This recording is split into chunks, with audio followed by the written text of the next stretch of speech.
In the last class, we have seen about several graph basics, like what is meant by graph, what is degree, what is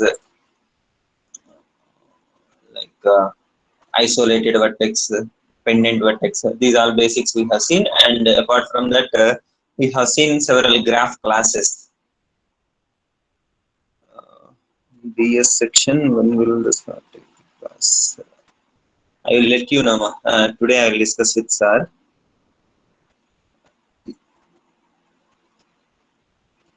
Yeah, and coming to this, we have seen several graph classes, starting from complete graph. What is meant by complete graph? For every pair of vertices, we will be having an edge. Then we call it as complete graph. And we have seen how many edges we will be having if the number of vertices in the graph is n. That is n into n minus 1 by 2. That is complete graph, and we will denote with capital K. Suffix, what you call it? Subscript n. What n denotes? Number of vertices in the graph. So n into n minus 1 by 2 number of edges will be having in complete graph. And we have seen another kind of thing like a regular graph, where for every vertex will be having same degree. That is a regular graph. Every complete graph is a regular graph, but not vice versa. And coming to the path graph is nothing but one vertex is will be connected to the next one. Will be having an ordering of the vertices such that V1 is adjacent to V2, V2 is adjacent to V3, so on. Vn minus 1 is adjacent to Vn. Like that, we will be having a path. That is path graph. Next, cycle graph we have seen. What is cycle graph?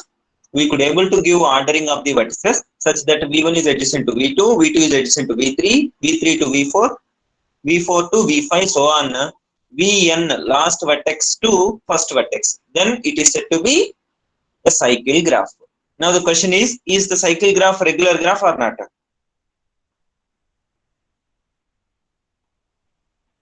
Yes or no? Yes, sir. Yes, sir. Yes, cycle graph is regular graph. Is the cycle graph a complete graph? No, sir. No. Right. So like this, we have seen several graph classes, and wheel graph also we have seen. Yeah. Coming to this bipartite graph, the vertex set can be partitioned into. Yeah. Please tell. What is meant by bipartite graph? Vertex set can be partitioned into two disjoint independent sets. What is meant by disjoint? There won't be any intersection. Next, what is meant by independent set? Among those vertices, suppose you consider three vertices set, we are saying as independent set. When we can say like that is, whenever there are no edges among these three vertices, then we can say these three vertices will form an independent set. Got it? So independent set means there won't be any vertices, any edges among those vertices. Next, coming to disjoint sets, intersection is empty. Okay, so vertex set we will divide into two disjoint independent set such that every edge will be having one end vertex in one parted set, another end vertex in another parted set. Okay, then we can say such kind of graph as bipartite graph. This is you having lot of applications, so it is an important graph class. Next, coming to the complete version of this bipartite graph. Complete in the sense, if every vertex of one parted set is adjacent to all the vertices of other parted sets, then we can say such kind of bipartite graph as complete bipartite graph. This is the example. Here you can see. This is one parted set. Okay, this is another parted set. Here we are having in one parted set two vertices. So these two vertices are adjacent to all the vertices of the other parted set. Okay, of course, from this end also this is true. That is, every vertex in second parted set is adjacent to every vertex in first parted set. Okay, in both the ways it is true. Why? Because here you can observe this vertex is adjacent to all these This is also adjacent to all these means these also adjacent to all the vertices of other parted set. That is trivial. Yeah, this kind of thing we call it as, this kind of graph we call it as complete bipartite graph. First of all, it should be a bipartite graph, that you keep in mind. Next, the notation we use is Km comma L. What does it mean is, in one parted set we'll be having m vertices, in other parted set we'll be having n vertices. Now the question is complete graph is also complete bipartite graph?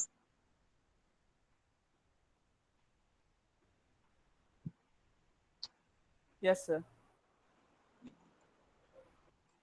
Consider 4 vertices complete graph. Now you say, what is the complete bipartite graph? Here, how we can what you call partite? How we can partition this particular vertex set? This is v1, v2, v3, like this. We are having 4 vertices. How we can partition this vertex set? Like these 2 parted sets, you have to tell. If I put 1 here, can I put 2 in this set? No, sir. Yes, sir. 2, if I put 1 to 2, there should not exist any edge according to our condition, isn't it? 2 we cannot put here. So we have to put definitely 2 here in the other parted set. Is it clear till this point? Yes. Why we cannot put 2 here in the first parted set? Why? Because 1 to 2 there is an edge. So we cannot put 2 here. So we have to choose other parted set. That's fine. Next, consider next vertex 3.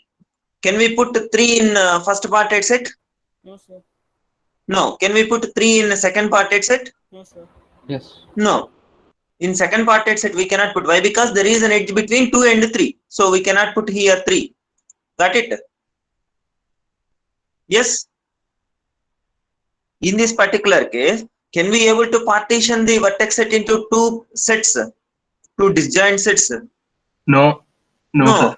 So what we can conclude from this? Complete graph cannot be a complete bipartite graph all the time, isn't it? Yes. Is it clear? Yes, sir. Yeah. Yes, sir. Now the question is, are there any complete graphs which can be complete bipartite graph as well?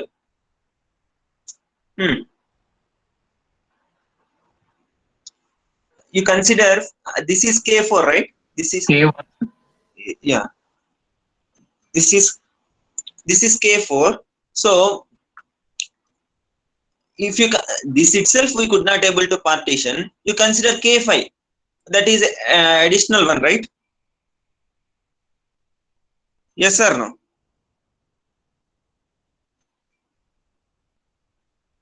Yes. Yes, sir.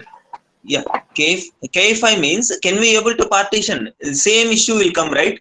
1, 2. If you have 1 in first parted set, 2 in other parted set. So automatically we cannot place next vertex in any of the parted sets, isn't it? Yes. So K4 is not complete bipartite.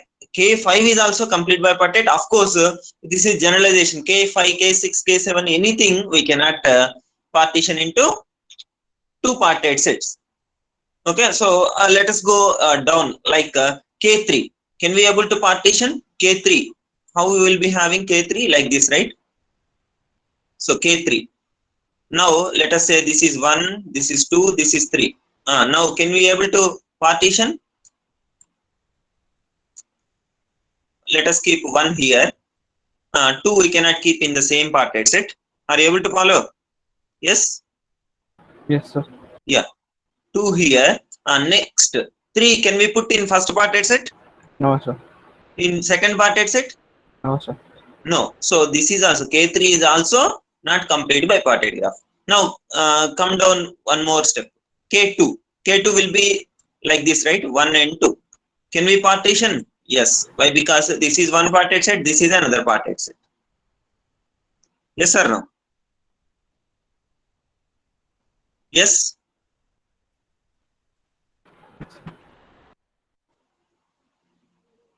K2 will be having two vertices. These two will be connected. Now, can we partition the vertex set into two independent sets? Yes. One is one set, two is another set. So now this we can represent as in general K2, or with respect to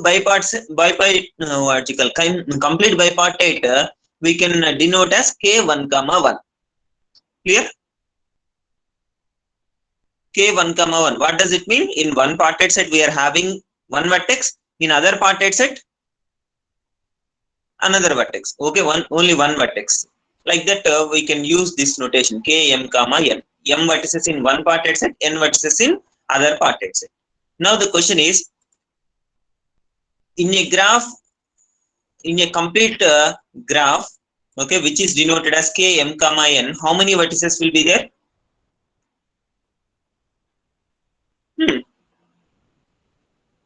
How many vertices?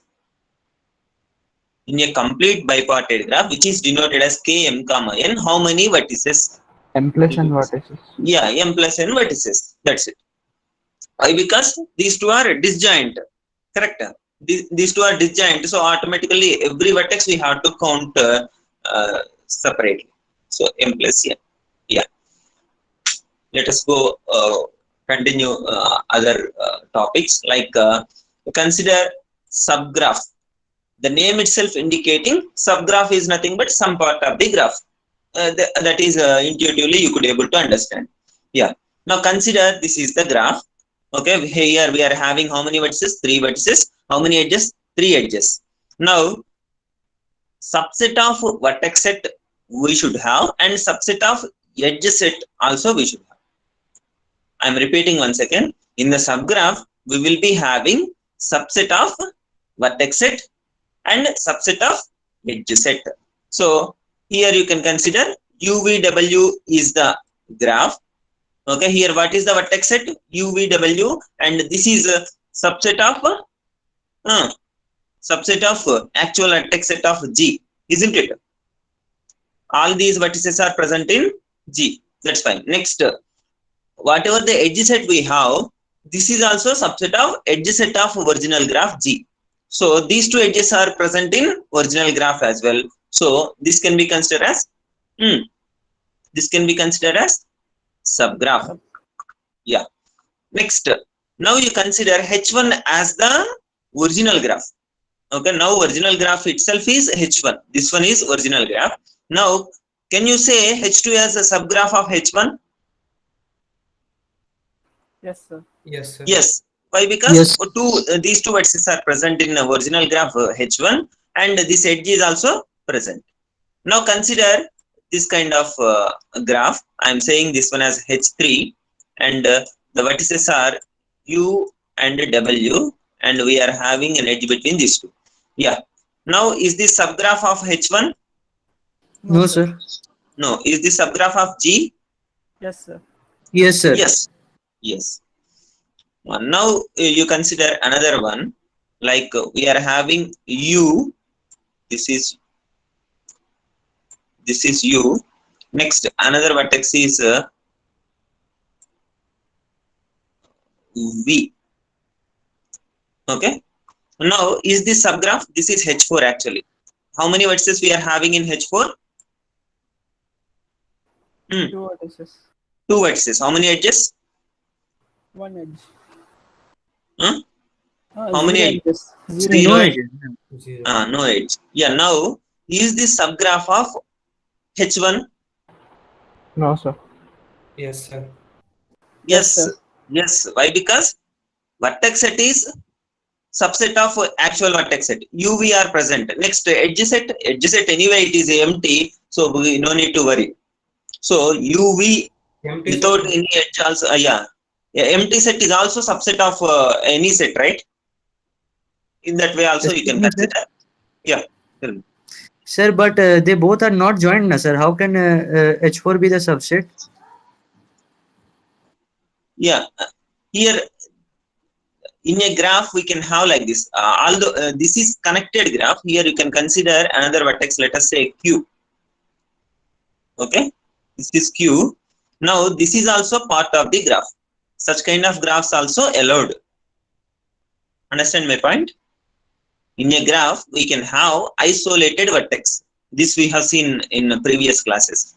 This is Q, which is not having, not connected via any edges. So this kind of vertex we call it as isolated vertex. Got it? So this is also part of the graph. Similarly, here H4 is containing, is having two vertices. Two are isolated vertices only. Yes, is it clear? Okay. Fine, sir. Okay. Otherwise, I'll tell in another way. Like, what is the degree of U? Degree of U is 1. Degree of V is 2. Degree of W is 1. Degree of Q is 0. Now, whenever we have degree of any vertex as 1, such kind of vertex we call it as pendant vertex. Degree as 0, that kind of vertex we call it as isolated vertex. Now, the point is, in a graph, we can have pendant vertices, isolated vertices, and other than pendant and isolated vertices as well. And in more specifically, in a graph, we can have only pendant vertices. In a graph, we can have only isolated vertices. We can have any number of isolated vertices in the graph. So now coming to this H4, how many isolated vertices we are having? 2 isolated vertices. How many vertices totally we are having? 2 only. So all are isolated vertices only. Clear? Stick to the definition. Definition is whatever the vertices we are considering, those vertices should be subset of actual vertex set of the graph. Next, edge set should be subset of actual edge set of the graph. Sir, Original graph. sorry, but I didn't understand the explanation for H4, sir. Could you repeat? Yeah. H4 here, what is the vertex set? U comma V. U comma V. UV. What is the vertex set of H1? UVW. UVW. So now is this U comma V set is subset of UVW? Yes, sir. Yes, sir. So first condition is satisfied. Next, second condition, what is the second condition? Edge set should be subset of edge set of the original graph. So what is the edge set here? Are we having any edges in H4? No, sir. So what is the edge set? Edge set is empty. Empty set. Now you can come back to the edge set of H1. What is the edge set? U comma V is one edge, V comma W is another edge. So this is the edge set. U comma V, V comma W. This is the edge set actually up to this. Now empty set is a subset of this set. Empty set is subset of this set. Yes, sir. Yes. Why? Because according to set operations, set properties, empty set is subset of every set. Okay, you consider any set, empty set is part of it by default. So this empty set is also subset of this edge set of original graph. That's why it will also satisfy second vertical condition as well. So we can say H4 is subgraph of H1. Is it clear? Yes, sir. Yeah. Clear, sir. Now let me introduce next term, like there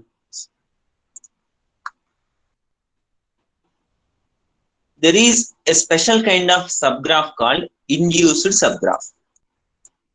Induced subgraph.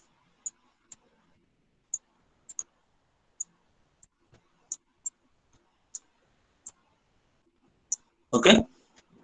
What it will say is it is a subgraph first of all. It is a subgraph. So first two conditions, whatever we have seen, those two will be satisfied. That is vertex set should be subset of original vertex set, and edge set should be subset of original edge set. That's it. Next, in addition to that, whatever the vertex set we are having in the subgraph, okay, among those, whatever the edges present in the original graph, those all should be present in the subgraph as well. I'm repeating once again. It is a subgraph where whatever the original edges we are having in the graph among the vertices of a subgraph, those all will be present in the subgraph as well. Okay, let us say the vertex set of a subgraph are U and V, as we have seen earlier. Now I am saying this one as a H3. Is the subgraph of H1? H3 is subgraph of H1? Yes. Yes, sir. Yes. Now, Yes, sir. now, is this induced subgraph? This is the question. You can understand. Induced subgraph or not? It is satisfying subgraph condition, but what is the induced subgraph condition is whatever the edges present in the original graph among these vertices.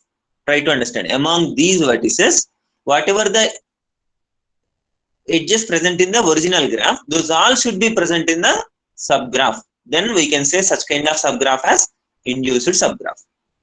So now the question is whether H3 is induced subgraph of H1. No. No, sir.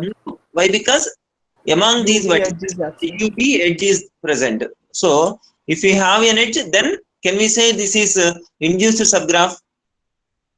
Yes, sir. Yes. Now can you define what is induced subgraph? Sir, can you please repeat that induced subgraph part? Yeah. See, induced subgraph is basically a subgraph where whatever the edges present in the original graph among these vertices of subgraph, all those edges should be present in the subgraph. I am repeating once again. It is subset of vertices. It is a subgraph. Induced subgraph is also a subgraph. So two conditions, that is vertex set should be subset, edge set should be subset. These conditions will be satisfied. Next, in addition to these two, one more condition is there. That is whatever the vertex set we are having in the subgraph, among those vertices, whatever the edges present in the original graph, those all should be present in the subgraph. Okay. Now let us say UVW. Let's say UVW are the three vertices we are having in the subgraph. Now, is this subgraph or not? Subgraph of G? Yes, Is sir. this subgraph of G? Yes. Is this subgraph of H1? Yes, sir. Yes, Is sir. this subgraph of H2? No, sir. No, sir. Why? Because W is not. Okay, fine, clear. Now, is this induced subgraph of G? No, sir. No, sir. Is this induced subgraph of H1? No. No, Is this induced subgraph of H2? No, No. sir. No, first of all, it is not a subgraph, so we no need to worry about induced property. Now, come back to this discussion, that is G and H and this particular graph. Now, if I put an edge between U and V, is this induced subgraph of G? No, sir. No. No. Is this induced subgraph of H1? No, No, sir. sir. No. Now I will put this edge as well. Now, is this induced subgraph of G? No, sir. No. Is No, this sir. induced subgraph of H1? Yes, sir. Yes. Yes. Yes. Now, again, now I will put like this. Now, is this induced subgraph of H1? No, sir. No, sir. No. Why? Because, first of all, it should be a subgraph, but it is not a subgraph of H1. So, that is the case. Now, is this induced subgraph of G? Yes, sir. Yes. Okay. Yeah. Induced subgraph equals to the original graph, sir. I mean, how can every single induced subgraph looks like the original graph, sir? Yeah, I can give one clarity that if the subgraph contains, or if the induced subgraph contains all the vertices of the graph, then definitely it will be equivalent to the original graph. If it contains all the edges, then it should contain all the vertices, right, sir? No. You consider in a reverse way. If every vertex of the graph present in the induced subgraph, then obviously all the edges also we should include, right? That is the condition.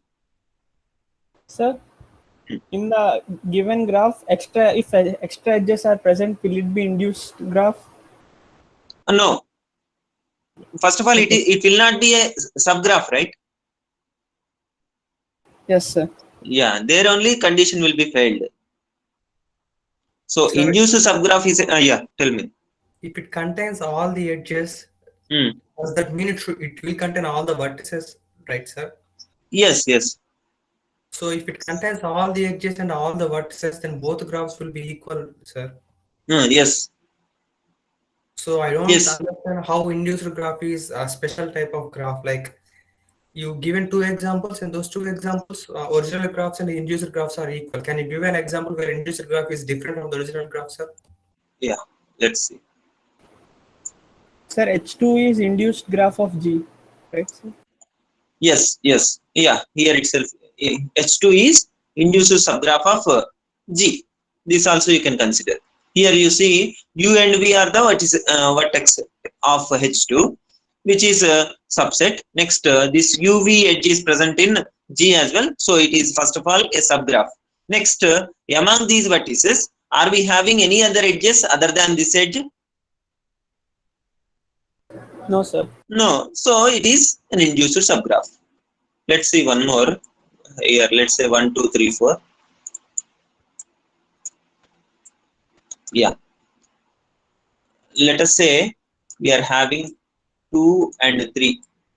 Now, is this subgraph induced subgraph of this original graph? Yes, sir. No, sir. I think no. Why? Sir, because there is one not present, sir. There is? That one is not, sir, sorry, sir, U is not present. This is 4, na? Okay. 4 is not present. Okay, fine. But what is the condition? First of all, whether it is subgraph or not, we have to check. So 2 and 3 are part of this vertex set, and 2 to 3, this edge is also part of it. So it is a subgraph. Next, coming to the induced property, whatever the vertices we are having, that is 2 and 3. Between those two vertices, how many edges we are having? Between 2 and 3.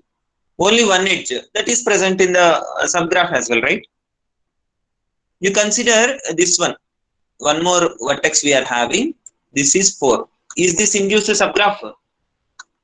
No, sir. No, sir. No. Why? Because we are having some other edges among these vertices in the original graph. Now consider 2 to 4 also we have included. Now is this a induced subgraph? No, sir. No, sir. No, sir. 3 and 4 are not joined. Yeah. So among these vertices, there exist three edges in the original graph. So those 3 should be present in the subgraph as well. Then only we will consider it as induced subgraph. Clear? Sir, will we have subgraphs and induced subgraph for isolated graphs too? What does it mean? Like, will we have subgraphs for isolated graphs too? Isolated graphs we didn't consider anymore. Anytime isolated vertices you mean? Oh, yeah, yes, sir. Okay, in induced subgraph, can we have isolated vertices? Is this your question? No, sir. For isolated graphs, will we have subgraphs for those graphs too? Can you give one example? Because I could not understand the terminology. Yeah. Okay, sir. Just take U and W, sir, in H1 without connecting it to V. Just U and W. U and W. Yeah. Okay. Yes. Will we have any sort of induced subgraph or subgraph for this set? Only U and W. Yeah, we can like you consider U and W. Okay, U and W. Is this induced subgraph of H1? Yes, sir. Yes, definitely. Why? Because it is a subgraph first of all, and there are no edges in original graph as well. Here also we don't have, so it is induced subgraph definitely. Okay, sir. Yeah. Next, one more question asked. What is it? Is H2 induced subgraph of H1? Yes, definitely it is induced subgraph. Because vertex, it is a subgraph first of all. I think I don't need to repeat a subgraph definition. But among these vertices U and V, whatever the edges present in the original graph, all are present in the subgraph as well. So it is induced subgraph. Okay. Yeah. Next, this is another example. Here you can consider G1 is one graph. Okay. G2 is another graph. Now we are combining these two. Now you consider G, whether G2 is induced subgraph of G. Yes, sir. Yeah, G1 is induced subgraph of G. Yes, sir. Yes. Next, coming to the representation of graph. That is, whatever the graphs we have seen so far, like the complete graphs or complete bipartite graphs or directed graphs or undirected graphs, whatever it may be, how we can represent? This is the question. There are several ways to represent, not only one or two or three specific types. There exist many ways to represent a graph. But out of those, mostly used ones we will be seeing. Okay, one of those is incidence matrix. Incidence matrix. Another one is adjacency. Based upon incidence, what is meant by incidence? This word we were discussed, right? Incidence. When we have discussed? Yeah, please tell. Incidence. Directed. Let us see. One more time. With respect to edges, we have adjacency, incidency. We have seen. That is V1 and V. Yeah. V1, V4, if you consider, these two are adjacent. V1 is adjacent to V4.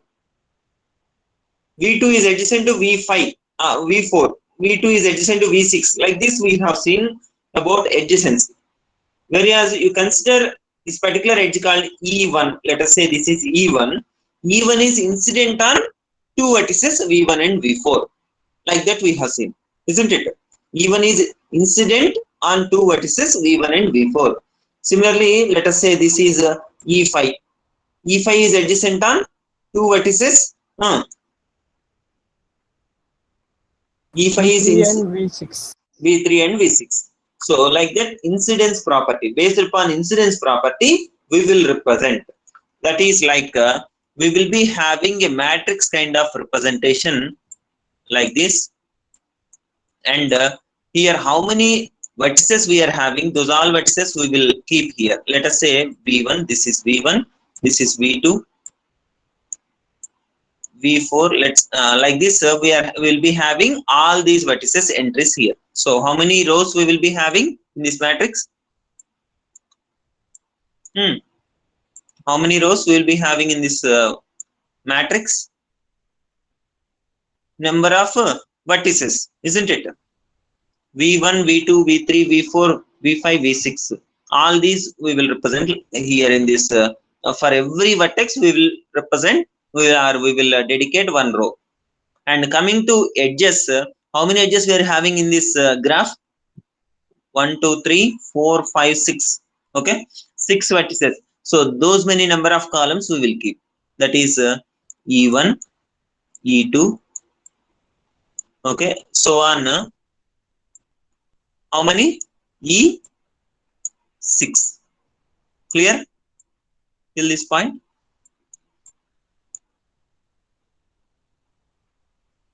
Yes, ma'am. Based upon the incidence, how we can represent this graph? This is the question. Now here V1, V2, V3. Now this we will represent in the form of a matrix. So matrix, in matrix, what we will be having? Rows and columns. So here each vertex is corresponding to one row and each edge is corresponding to one column.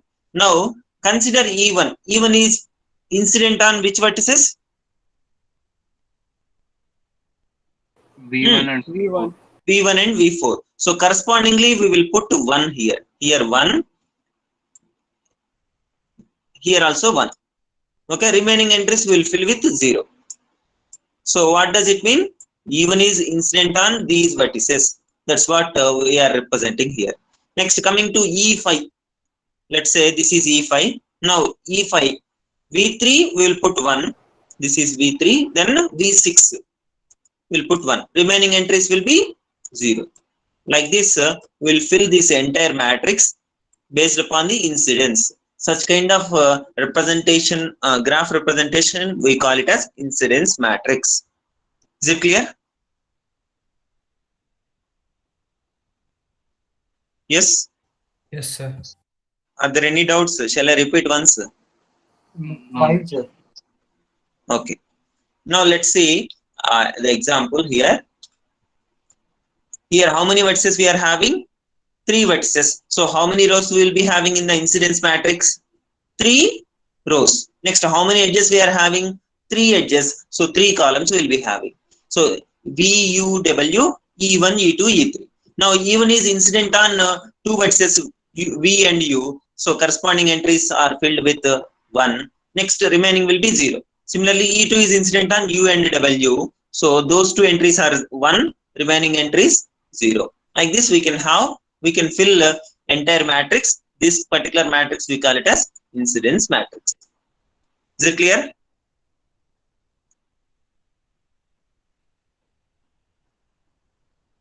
Yes. Yes. Yeah. Now coming to another representation which is called adjacency, based upon adjacency. When we can say adjacent, see here W is adjacent to U, V is adjacent to W, or W is adjacent to U and V here. Okay, based upon this adjacency, we will represent or we will write a matrix. Okay, we will fill a matrix. So in this adjacency matrix, what we will be having is like in incidence matrix, how many vertices we are having, those many rows we will be having. So how many rows we will be having for this graph G? How many rows we will be having for G in adjacency matrix? 3 only, I guess. Yeah, 3. Next, those many columns only we will keep in adjacency matrix. So those many columns in the sense U, V, W here also we will be having. Now, if we have an edge between U and W, let's say U and W there is an edge, then correspondingly we'll fill 1. Next, from W, what are the edges we are having from W? V comma W. Yeah, U comma W and V comma W. Yeah, U comma W, V comma W. So W is adjacent to U, so correspondingly we'll put 1. And W is adjacent to 1, so correspondingly we'll put 1. Remaining entries will be 0. Next, what about V? V is adjacent to only W, so corresponding one will put 1. Remaining will be zeros. Yeah, any doubt, no? No, sir. Okay. Now, this is adjacency matrix. Based upon adjacency, like W is adjacent to U and V, correspondingly we have put 1. V is adjacent to only W, so correspondingly we have put 1. So, based upon adjacency, we have filled this matrix. That's why it is called as adjacency matrix. Okay, this is another type of graph representation. Now, the question is, let us say we are having like this. What we call this? This kind of this kind of edge or this kind of graph. U2W we are having 2 edges. Multi-graph. Yeah, multi-graph. So whenever we have when we call a graph as a multi-graph,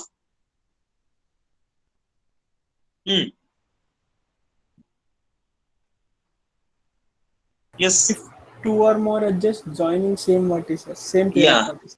Yeah, exactly. Whenever we have multiple edges among any two vertices, then we can say it is multi-graph. Now, try to represent the same here by using adjacency matrix. U2W, there is an edge. So, U2W, there is an edge. So, we have put 1. How we can represent multiple edges here? Understand my point?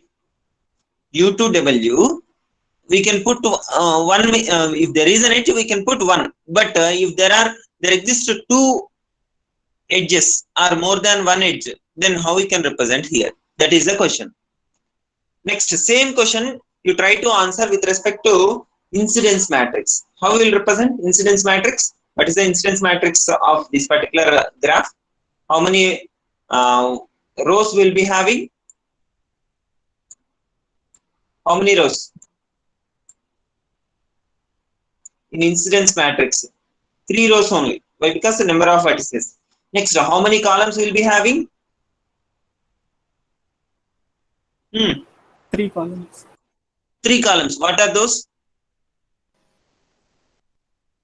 Those will be like this. How many edges we are having here? 3 edges. E1, 3 E2. edges. E1, E2, E3. So E1, E2, E3 will be entries here. E1, E2, E3. Okay. Now consider E1 is incident on 2 vertices U and W. So corresponding entries will fill with 1. Next, E2 is also incident on the same vertices. So corresponding entries will be filled with 1. So remaining will be zeros. Next, E3 is an incident on W and V. So these 2 entries will be filled with 1. Remaining will be 0. Is it clear? Now, by using incidence matrix, can we able to represent multiple edges? Yes, sir. Yes, we could able to represent. Next, by using adjacency matrix, can we able to represent multiple edges? This is the question. If you need to represent, what can be the alternative is, instead of representing ones and zeros alone, what we will do is, we will represent how many number of edges we are having among those 2 vertices, like W and V. How many edges we are having? 2. W and V. 1. 1. So W and V correspondingly we will put W and V, we will put only 1. But U and W, we are having 2 edges. So U and W will put 2. Like this, we can represent multiple edges in incidence matrix and adjacency matrix. Is it clear? Yes, sir. Yeah. Now consider. Yeah. Now consider directed graph. Directed graph in the sense, can you define what is directed graph? Edges have direction. Ordered pair of edges. Yeah, ordered pair. Very good definition. Ordered pair in the sense, in which order? Like W comma U. That is the order. So W comma U is the order, so that there is an edge between edge from W to U. If there is an edge between V and U in such a way that V to U, then V comma U will be the ordered pair. Okay. Unordered pair means U comma V and V comma U both are same. That is unordered pair. Yeah. Now coming to the point here, directed graph we are having. How we can represent this directed graph in incidency matrix? Yeah. Incidency matrix.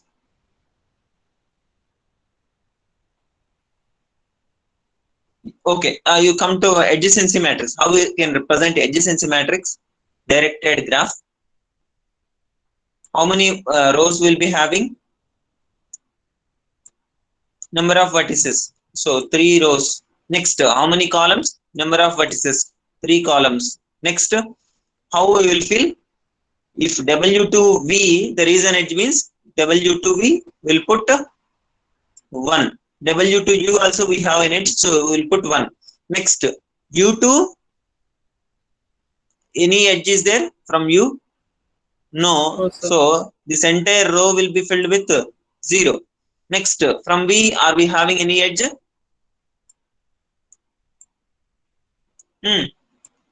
From V, we are having an edge to U. So corresponding entry is filled with 1 and remaining will be zeros. So now how many ones will be there in adjacency matrix representation of directed graph? How many ones will be there? 3. How many? Generalize it. How many ones will be there? Number of edges equal to number. Number of edges. Coming to undirected graph, which we have seen earlier. Undirected graph. How many number of ones?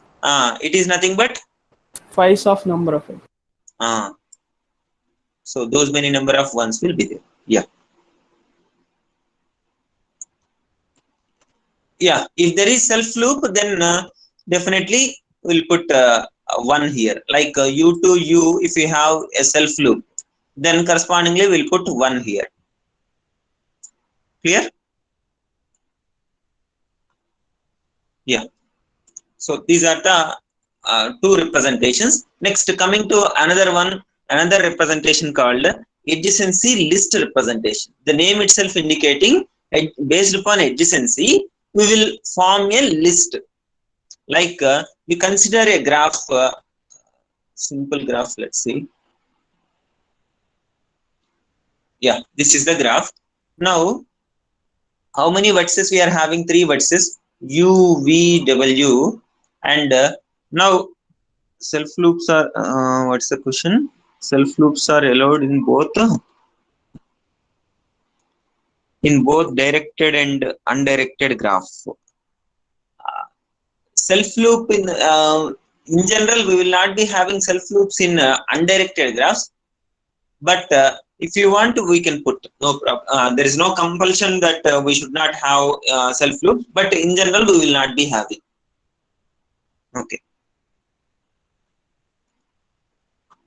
See here, how many vertices we are having? 3 vertices. So U, V, W. For every vertex, we will maintain a list, adjacency list we will maintain. That is, U is adjacent to which vertices?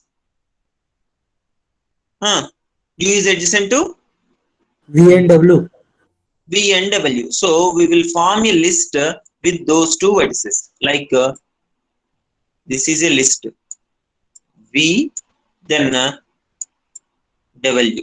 Like this we will form a list.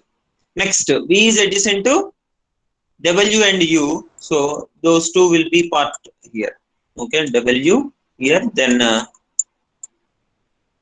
U also here. Next, W is adjacent to UV.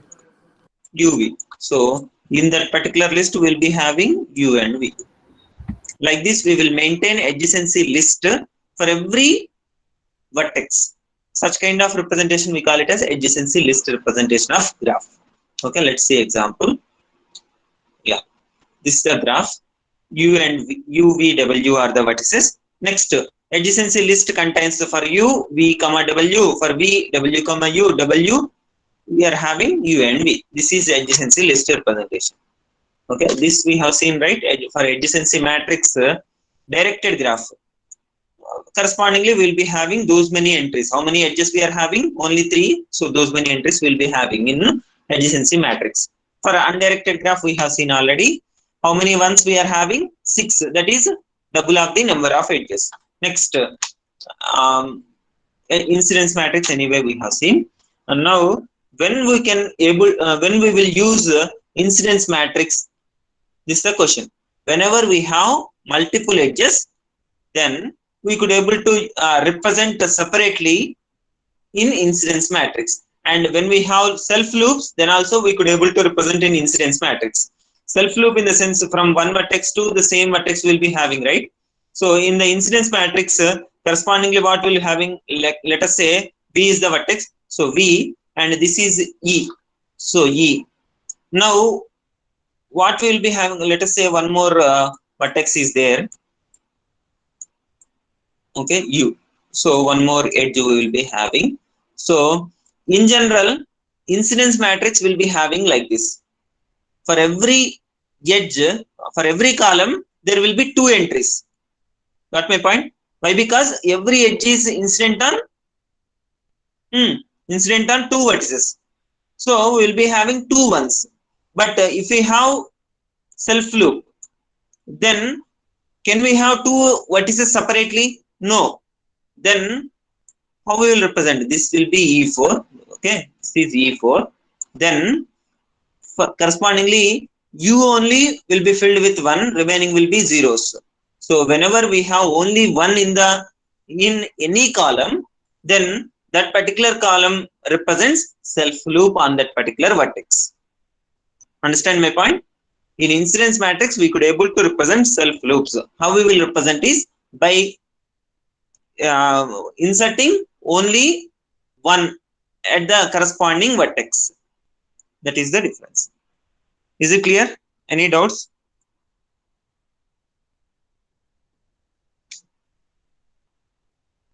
Yes. Any doubts, ma?